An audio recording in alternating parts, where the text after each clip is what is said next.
안녕하세요. 저희는 김민찬, 이주찬, 정재선으로 이루어진 원운동 실험을 하는 물리팀이라고 합니다. 저희들은 구심력에 대해 알아보기 위해서 첫 번째로 구심력에 대해 알아봅니다. 당연하죠. 두 번째, 구심력의 측정법에 대해 알아봅니다.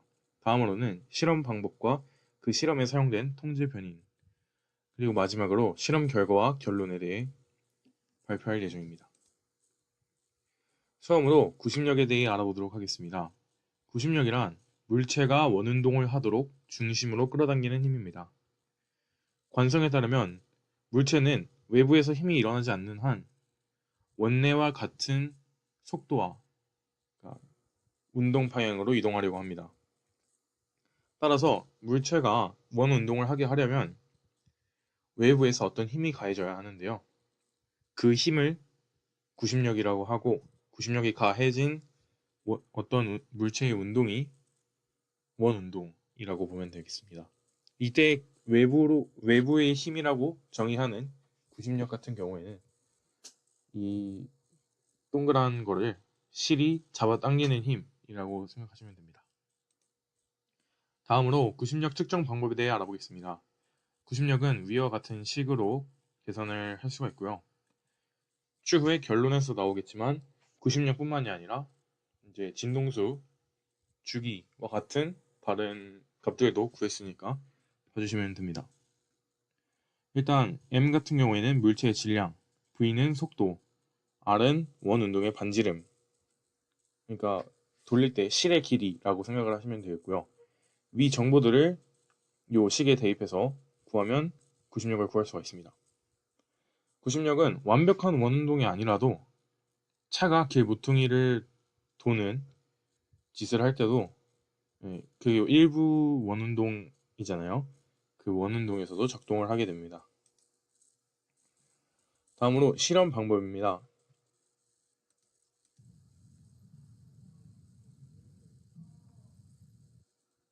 방금 영상을 보셨다시피 빙빙 돌리는데요. 그 빙빙 돌려서 이제 구심력 실험기를 빙빙 돌려가지고 트래커를 활용해 회전 주기와 회전 속도, 가속도, 반지름 등 계산에 필요한 값들을 구합니다. 그리고 값들이 나온 후에 식에 대입하고 자료들을 취합해서 여러 값들을 구하는 것이 저희들의 실험 방법이라고 할 수가 있겠습니다. 실험은 처음에 설정했던 기본 값과 얼마나 차이가 나는지에 대해 비교하는 것이 저희들의 목표입니다. 네, 저희는 총 4가지 경우에 대한 실험을 진행했고요. 기본 설정은 실 길이는 50cm, 추 무게는 26.5g을 달았습니다. 추는 하나당 5.3g이기 때문에 5개일 때 26.5g이 나오고, 실 길이는 전체 장치의 실 길이인 135cm에서 반지름을 뺀 값입니다. 여기서 실 길이를 70m로 길게 하거나 추 무게를 53g, 즉 추 5개를 더 달아서 더 무겁게 함으로써 총 4가지 경우를 나올 수 있도록 실험을 했습니다. 자, 계산은 어떻게 했냐면, 일단 가속도의 크기는 시간 변화량 분의 속도 변화량이기 때문에 구심 가속도의 크기 AR도 델타 T분의 델타 V로 나타낼 수 있습니다.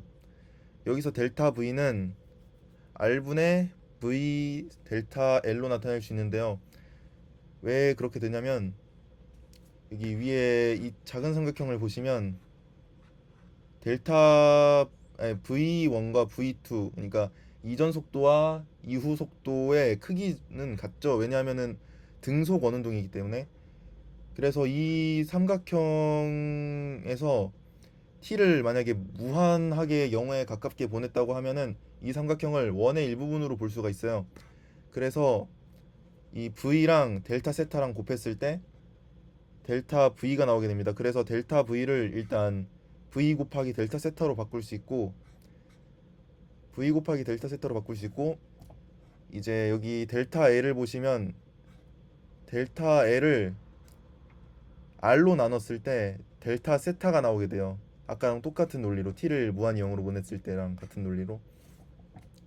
그래서 델타 L을 R로 나눴을 때 델타 세타가 나오기 때문에 델타 세타는 R분의 델타 L이라고 나타낼 수 있고, 그럼 R분의 델타 L 곱하기 V가 델타 V가 되기 때문에 이런 식으로 바꿀 수 있는 거고요. 여기서 델타 L 같은 경우에 변이죠. 변이는 속도 곱하기 시간 변화량이기 때문에 V 델타 T로 나타낼 수 있어서 결과적으로 델타 T가 약분됨으로써 R분의 V 제곱이 AR이라는 식을 얻을 수 있습니다. 여기서 F는 MA이기 때문에 그 아까 전에서 봤던 F는 M 곱하기 R분의 V 제곱이라는 식을 얻을 수 있습니다. 여기에서 추가로 진동수가 F인데 이 T는 주기입니다. 주기의 역수가 진동수이기 때문에 그 F는 T분의 1이고, 여기서 T가 V분의 2파이R이에요. 왜냐하면 2파이R이 원의 둘레죠. 원의 둘레를 속도로 나눴을 때 시간이 나와야 하죠.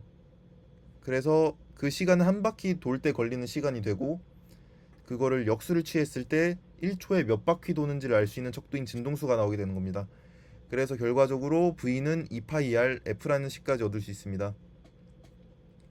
그리고 그 밑에 있는 식들은 이 식을 통해서 유도한 다른 식들이고요. 자, 실제 저희가 장치를 사용하면서 어떤 식으로 계산을 했는지 알려드리겠습니다. 일단 밑으로 부하되는 힘은 질량이 m1인 물체에 작용하는 중력과 똑같기 때문에 m1g라고 나타낼 수 있고, 여기서 g는 중력과 속도 상수입니다. 그리고 구심력과 원심력이 있는데 실제로 존재하는 건 구심력이지만 힘의 평형을 설명하기 위해서 원심력까지 동원하는 거고요. 일단 구심력은 등속 원운동을 유지하는 데 사용되기 때문에 실제 힘의 평형에서는 큰 의미가 없습니다. 그래서 0으로 취급하고요. 그러면은 힘의 평형 때문에 m1g 플러스 마이너스 FC가 여기서 구심력을 의미합니다. 원심력은 구심력의 반대 방향으로 같은 크기로 작용하기 때문에 마이너스 FC라고 표현할 수 있고요. 그래서 m1g 마이너스 FC가 0이 됩니다.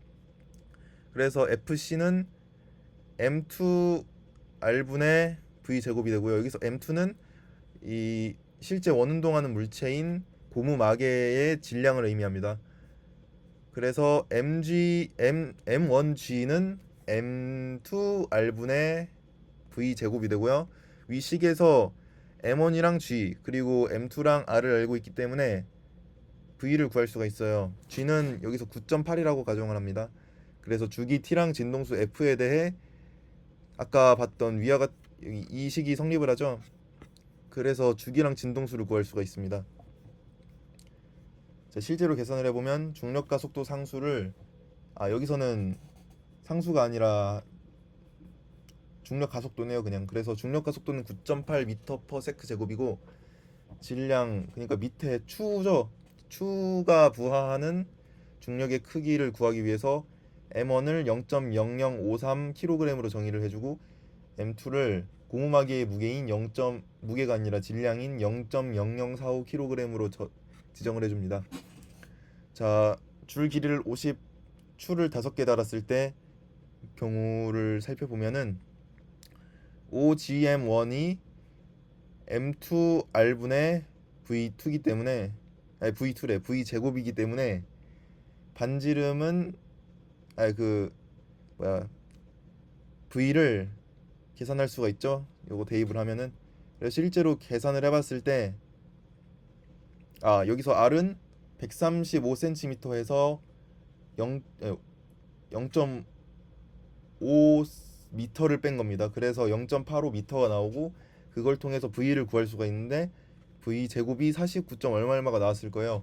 그래서 V가 7. 얼마가 나오고, V가 나왔으니까 반지름을 알고 V를 아니까 주기인 V분의 2파이R을 구할 수가 있고, 그 값이 0.7620 정도의 초 단위죠. 초 단위인 0.76초 정도가 나옵니다. 그리고 진동수는 역수치하면은 1초에 1.312바퀴 정도를 도네요. 다른 경우도 똑같이 계산을 해줘서 진동수랑 주기를 이렇게 구해줍니다.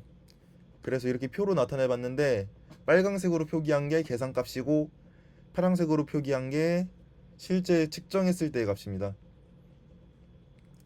일단 계산값을 봤을 때는 무게를 질량을 2배로 했죠.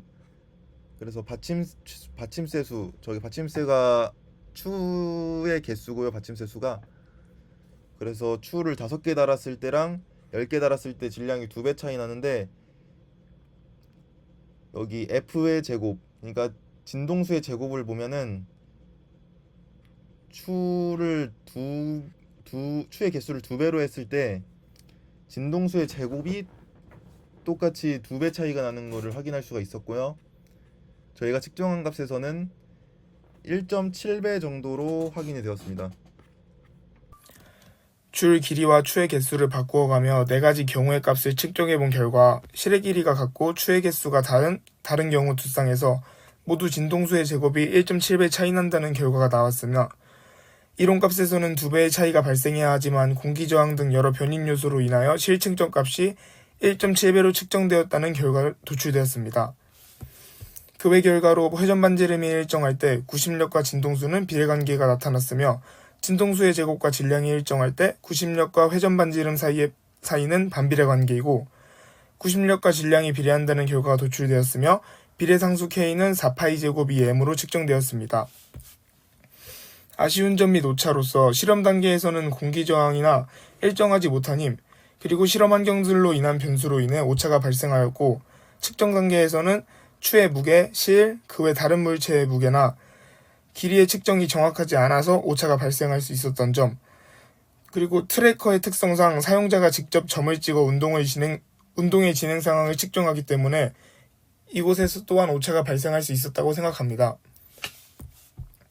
발표를 마치겠습니다. 감사합니다.